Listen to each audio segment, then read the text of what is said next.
He was raising capital. His narrative, which was unfortunately made up, but his narrative was that he had $1 billion in cash. He wanted to raise another $1 billion. He wanted to fortify his businesses, and he was buying distressed in crypto, sort of shore up the industry. And so we embarked upon a Middle East trip to Riyadh, Dubai, and Abu Dhabi. And listen, I've been doing this longer than Sam has been alive, and so I have a lot of relationships over there, and I availed him to a lot of those relationships. And I think what happened, frankly, is he said something about CZ, the founder of Binance, in possibly one or two of those meetings. It got back to CZ. He got super upset about it. They said, okay, we're in a divorce. We're not going to make love. That was the Twitter comments, right? And he hit him. That's probably when the deal fell through. So if it was retaliation from CZ against FTX, that's really messed up, because it's billions of dollars that was lost of institutional money and also retail investors' money. And I think that CZ should take part blame for what happened. With about $500 million worth of FTT tokens. And I don't think Sam could keep that token at a level that would support all of the infrastructure and the leverage that he had on his balance sheet. And so we saw a collapse. So weirdly, the association with us and the trip to the Middle East sort of tipped the first domino a lot earlier than maybe that domino would have been tipped otherwise.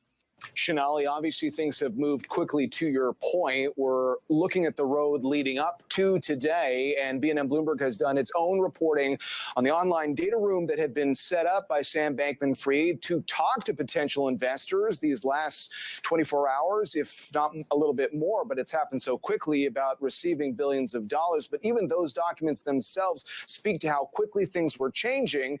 And when people have to make decisions on massive multi-billion-dollar investments based on what they're seeing in real time, certainly there was a lot of uncertainty in the air.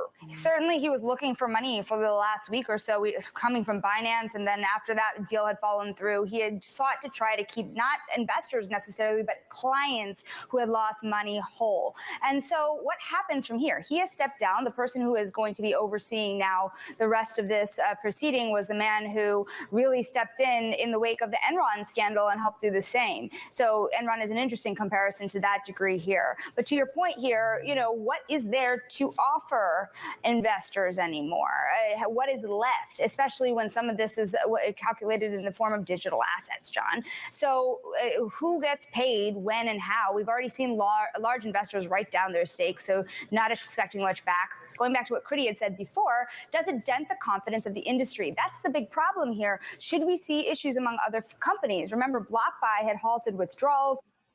I think it sort of put a dent on the confidence of the crypto market, because everything is being exposed. And unfortunately, people had to lose billions of dollars in order for the truth to come out.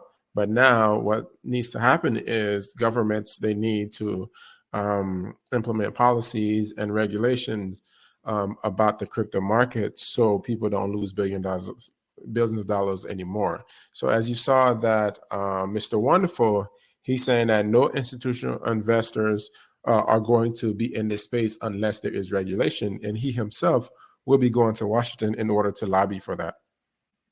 Voyager Digital was part of the FTX empire here. Skybridge as well. There are questions about what they do in relation to FTX. What comes next to all these other companies? All right, lots to continue watching unfold. Shanali, thanks very much. Bloomberg Shanali Basic joining us. The turmoil in crypto started, as we heard Shanali reference, with the unraveling of the deal between Binance and FTX. And earlier today, Binance's CEO spoke at the Indonesia FinTech Summit about his decision to back out.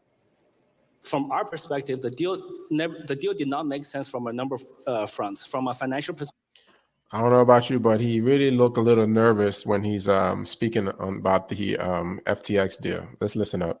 Perspective is a big hole. From new users, FTX, we have very high overlap. We cover all the regions they cover, and they have much less users than us. From a technology or product perspective, I think we have a superior product. They don't have anything that we don't have. So our original intention was to let's save the users. But then the news of misappropriating user funds and especially US regulatory agencies' investigations, we're like, okay, we can't touch that anymore. All right. Was he maybe trying to save his own butt? Maybe. Joining us now for a roundtable discussion on all of this, Bloomberg's David Pan and Cameron Kreis as well. David, I'll start with you. You know, in the reality that Binance and FTX had this tense relationship, how are we going to look back at that role in obviously creating a lot of chaos and uncertainty throughout all of this? Yeah, over the past 2 years, we've seen FTX has grown exponentially. It has, ascended to be the rival of Binance. Binance actually has been in the industry for a much longer time.